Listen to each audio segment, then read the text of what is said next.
Suzana e eu gostaria de falar um pouco com você sobre a cidadania italiana. Antes de nós começarmos, eu gostaria de fazer uma pergunta. O que você sabe sobre os seus antepassados?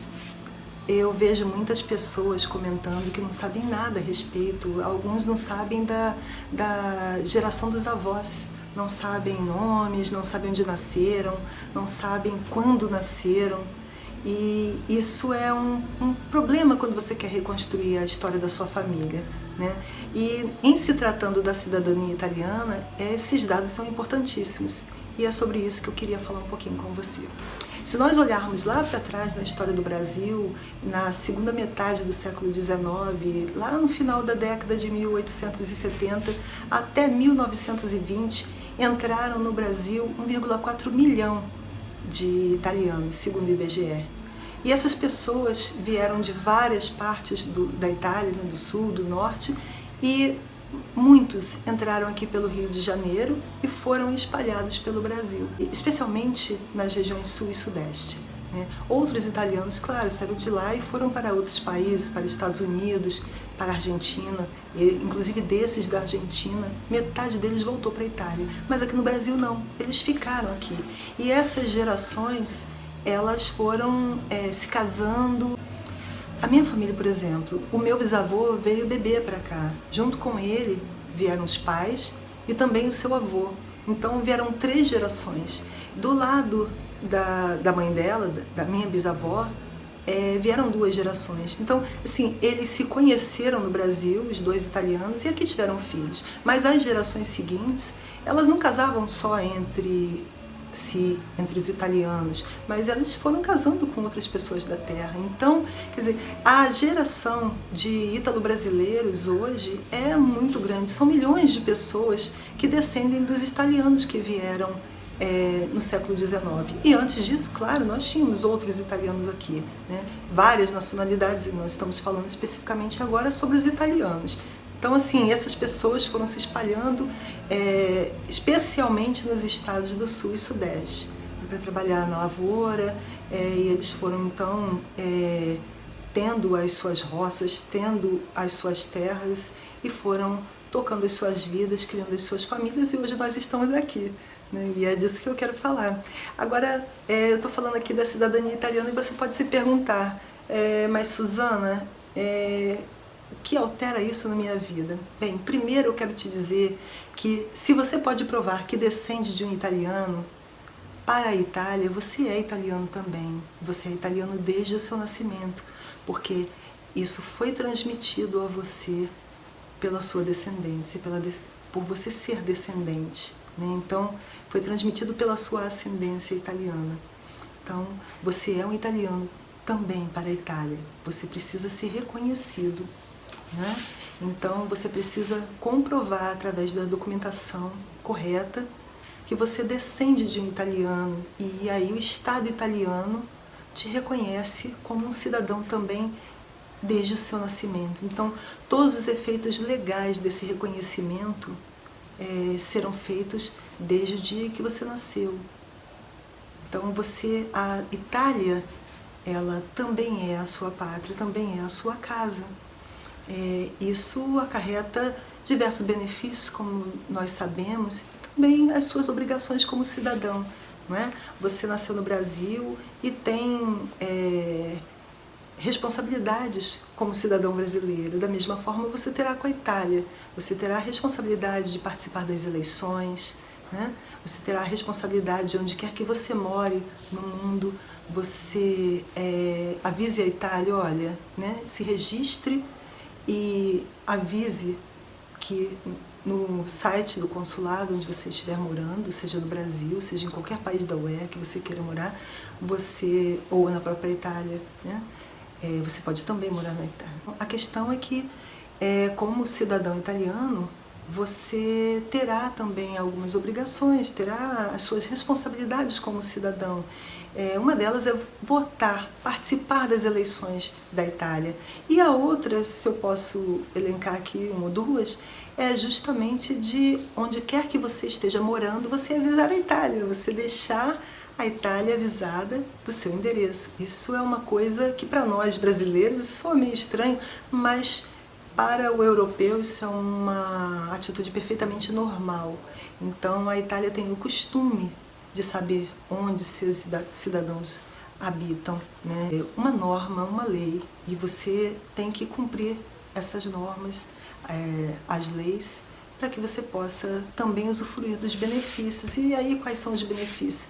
O mais famosinho deles, o mais famoso, vamos dizer assim, é o passaporte italiano, né? Com o passaporte europeu, você sabe que a Itália é um país da Comunidade Europeia, então com o passaporte italiano você não só pode simplesmente decidir morar na Itália e aí levar a sua família, caso você seja casado e tenha filhos, você pode ir morar na Itália com toda a sua família, ou você pode decidir morar num outro país da Comunidade Europeia. Também pode, como cidadão europeu. Se você mora na Itália, você tem direito a fazer a sua carteira de identidade, você tem direito a fazer a sua carteira de motorista ou reconhecer, né, a carteira que você já possivelmente tenha no Brasil, você tem direito a usufruir do sistema de saúde. E uma coisa interessante da vida da Itália, que nós sabemos, assim como boa parte dos países da Comunidade Europeia, é a qualidade de vida, né?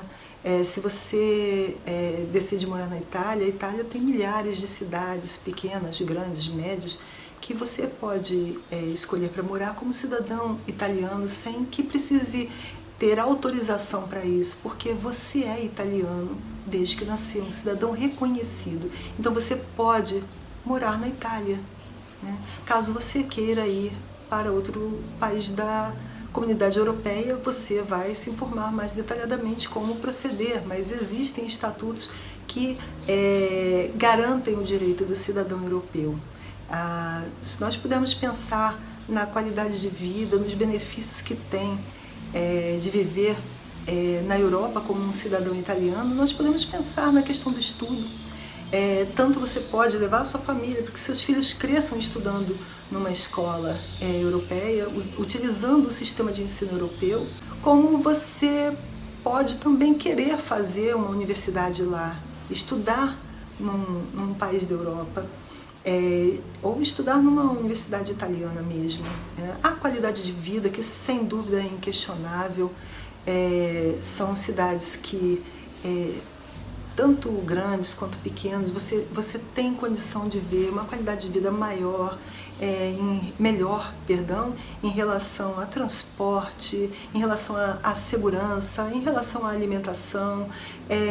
Nós podemos pensar também na proximidade dos países da Europa, em que as viagens elas acontecem com muito mais frequência. Aqui no Brasil nós não temos o costume de fazer viagens internacionais com frequência. Não é uma característica do nosso povo por diversas situações, né? Principalmente a questão econômica. Isso é cultural, o contrário disso é cultural na Europa. Eles têm esse costume, incentivam esse costume desde a escola, inclusive, né? Incentivam a criança a viajar. E é uma coisa normal para eles saírem em férias e viajar, porque a proximidade dos países é muito grande. Então você faz uma viagem internacional, muitas vezes de carro, muitas vezes de trem. É confortável viajar de trem. Aqui no Brasil nós pensamos, nossa, viajar de trem, mas é possível você fazer uma viagem internacional de trem, é possível você fazer uma viagem internacional de carro e são paisagens belíssimas e é uma viagem que não fica caro para o padrão de quem mora na Europa, de quem trabalha na Europa, recebe o salário em euro e por isso tem condições de fazer essas viagens com mais frequência, né? Então nós podemos pensar nisso, nós podemos pensar principalmente que você tem essa liberdade como cidadão italiano, tendo o passaporte italiano, que você pode fazer tem esse trânsito facilitado, né? Inclusive algumas pessoas gostam muito de brincar e falar que, inclusive na fila, né, no aeroporto, fica mais fácil porque tem a fila do cidadão europeu. Então, assim, se você provar que você é um descendente de italiano, você pode usufruir de todos esses benefícios que são bastante atrativos, são bem agradáveis. Mas o principal, e eu quero ressaltar isso porque é uma coisa que me toca muito, que é a questão do reconhecimento da sua origem. É a história da sua família que você não só está resgatando, mas como está fazendo justiça, fazendo jus a esse direito. Você está fazendo justiça a todas essas pessoas que saíram da Itália e ajudaram a construir o Brasil. Eles vieram para cá e eles trabalharam sim, vieram em busca de uma vida melhor, como tantos trabalhadores fazem até hoje, mas eles ajudaram a construir o Brasil. Se você andar pelo Brasil, há cidades, como a cidade em que eu nasci, por exemplo, lá no Espírito Santo, que quando eu era pequena, e ainda hoje existe muito disso, as pessoas eram conhecidas pelo nome da família, né? E a maior parte desses nomes eram nomes italianos. E por onde você andar no Brasil, especialmente, como eu disse, no Sudeste e no Sul, você vai ver a marca forte que o italiano deixou, né? Se você for a São Paulo, você vê isso muito forte. Algumas palavras que nós usamos no Brasil, isso é muito forte. Então, o resgate disso tudo, o resgate da história da família é muito importante. O reconhecimento da cidadania italiana, então, para mim, tem a ver não só com tudo isso que eu relatei aqui, mas também com o reconhecimento de que essa história não acabou, que essa história continua em mim, continua nas gerações que vão se seguir. Agora você pode dizer assim, Suzana, para alguns é muito fácil, né? Para outros não. E eu vou dizer para você, realmente não é fácil, realmente às vezes é difícil e outras vezes é fácil sim, tá? Você só precisa saber procurar, você precisa seguir um caminho orientado. Então, assim, eu quero te dizer assim, que não desanime, eu quero te incentivar, eu quero te animar a procurar. Eu, por exemplo, você me ouviu dizer da minha bisavó, do meu bisavô, mas na história familiar algumas coisas se perderam, né? Eu, por exemplo, quis saber mais a respeito da minha bisavó. Eu consegui diversos documentos do meu bisavô, eu fui pesquisar, eu viajei até outras cidades, porque muita coisa eu soube. Eu ouvi muitas histórias, minha mãe contou muitas histórias, mas algumas coisas eu fui pesquisar. Por exemplo, a minha bisavó, minha mãe sempre falou que ela veio de Gênova, mas tinha nascido em Bérgamo.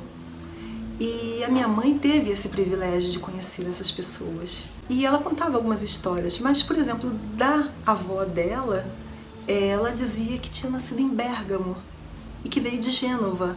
E aquilo sempre ficou na minha cabeça. Ela me falava isso desde pequena, falava para nós em casa. E isso ficava na minha cabeça. E um dia eu quis saber mais dessa mulher, porque pouco tenho de informação a respeito dela.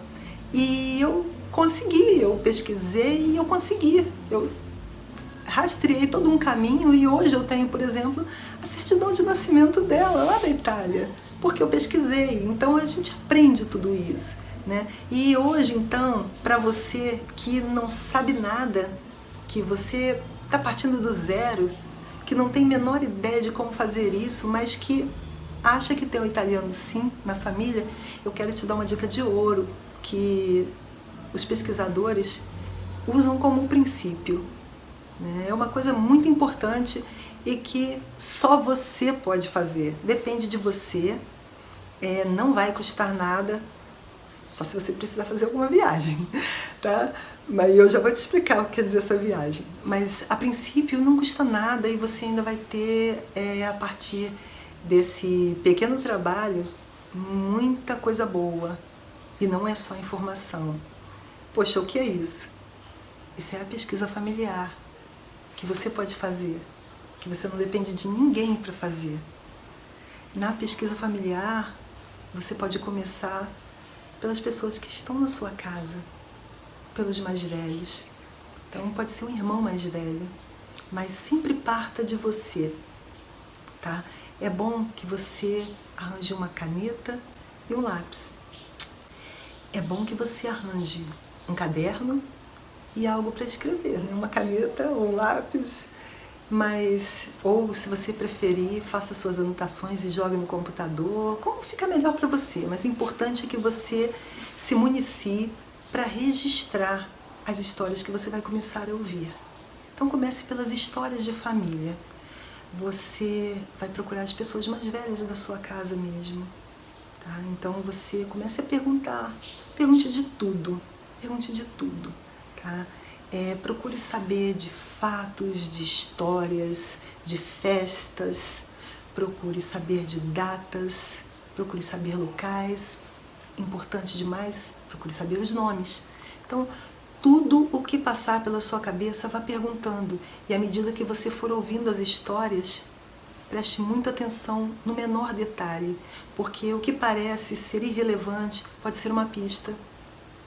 Então, a partir da sua casa, vá perguntando aos outros parentes próximos, até se afastar. Né? Você vai, pergunte a uma tia próxima, pergunte a quem ali estiver mais próximo de você, que seja mais velho e que conheça alguma história da família. Não poupe ninguém, pergunte a todo mundo. E a partir desses próximos, então, você começa a perguntar aos outros mais distantes. Ligue, olha, eu gostaria de pesquisar sobre a história da família, você pode me receber? Ou então, você não pode me receber, mas você pode me contar por telefone. Hoje nós temos uma grande facilidade, que são os mecanismos de comunicação instantânea, os aplicativos de comunicação instantânea.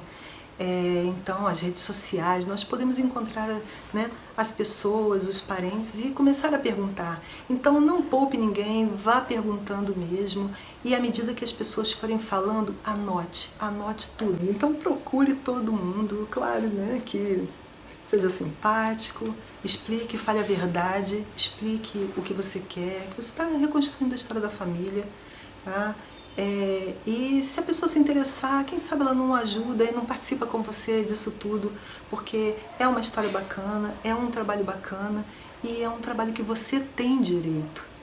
É uma coisa que você tem direito. Então, é muito legal, inclusive, se você envolver mais pessoas da família. É muito legal, isso vai te aproximar da família. Então, quantas pessoas, né, às vezes contam, poxa, descobri um parente e agora a gente se dá super bem, tá junto comigo nessa. Isso é legal, isso é muito legal. Então, converse com as pessoas. E aí, o que você pode juntar? Eu vou te dar algumas dicas do que você pode juntar de documentos, o que você pode pesquisar. Mas não esqueça, tudo o que aparecer que você considere que é uma pista, não despreze. Se for possível, grave as pessoas falando para você ouvir de novo. Se for possível, fotografe, se as pessoas permitirem, aquilo que elas te apresentarem, fotografe, tire cópias, tá? Para que você possa manusear aquilo diversas vezes e conseguir pensar sobre aquilo, refletir sobre aquilo, fazer a conexão entre uma informação e outra. Muitas vezes você ouve uma informação, como eu estava dizendo, a minha mãe falava, a minha avó veio por Gênova, ela nasceu em Bérgamo, né? Parece que eu saí do assunto, mas não saí não, você já vai entender. Então eu ficava assim, Bérgamo, e eu procurei em Bérgamo a minha avó. E aí, naquela época, lá atrás, eu descobri que Bérgamo não era só uma cidade, não era só um comune, mas era uma província também. E eu fiquei, e agora? Então eu fui primeiro em Bérgamo e não encontrei nada. Então eu reorganizei minha pesquisa e algum tempo depois eu consegui descobrir onde a minha bisavó havia nascido. E hoje eu tenho, como eu falei lá atrás, a certidão de nascimento dela, a certidão da Itália. Então, você dá uma parada, você reorganiza a ideia, você faz a conexão entre as informações que você juntou e você consegue descobrir as informações precisas, como elas são. Tá? Inclusive, desmistifica algumas histórias que você ouve na família. Depois você vai ver, poxa, não era bem assim essa história, mas porque com o passar dos anos as histórias vão se transformando à medida que as pessoas vão contando.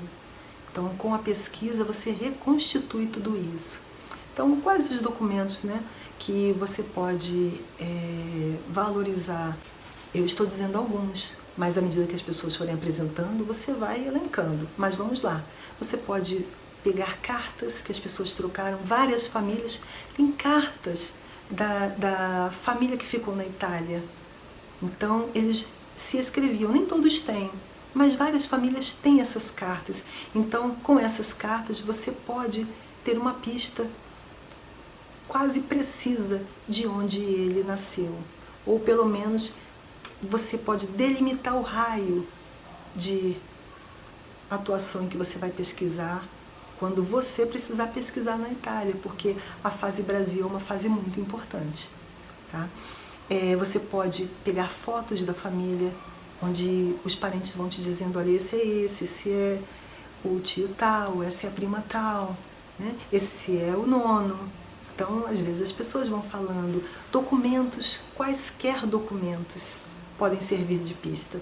Quaisquer documentos, porque eles podem ter informações muito preciosas, que em outros momentos a gente pode detalhar mais. Então, como eu disse no início, muito importante você pegar esses documentos, quaisquer documentos, fotos, cartas, e procure destacar locais, datas, nomes, todos os nomes, todos, porque você vai ver que mesmo aqueles nomes que podem não ser tão importantes na hora, que você não veja a sua ligação, que ligação ele pode fazer com o seu antepassado, você vai ver depois que ele faz a ligação sim. E isso é muito importante.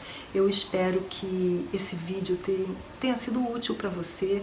Esse é um tema que eu gosto muito, que é muito importante para mim, a história da família. Eu já faço a pesquisa da minha família há muitos anos, faço para outras famílias também, mas eu já faço essa pesquisa há muitos anos e eu já tive a alegria de encontrar diversos detalhes da história da família, diversos documentos da minha e de várias outras famílias. Então, eu quero te estimular a não desanimar só porque você não tem uma informação hoje. Comece do jeito que eu te ensinei, você verá que você vai conseguir muito material para você continuar a sua pesquisa. Eu desejo muito boa sorte a você.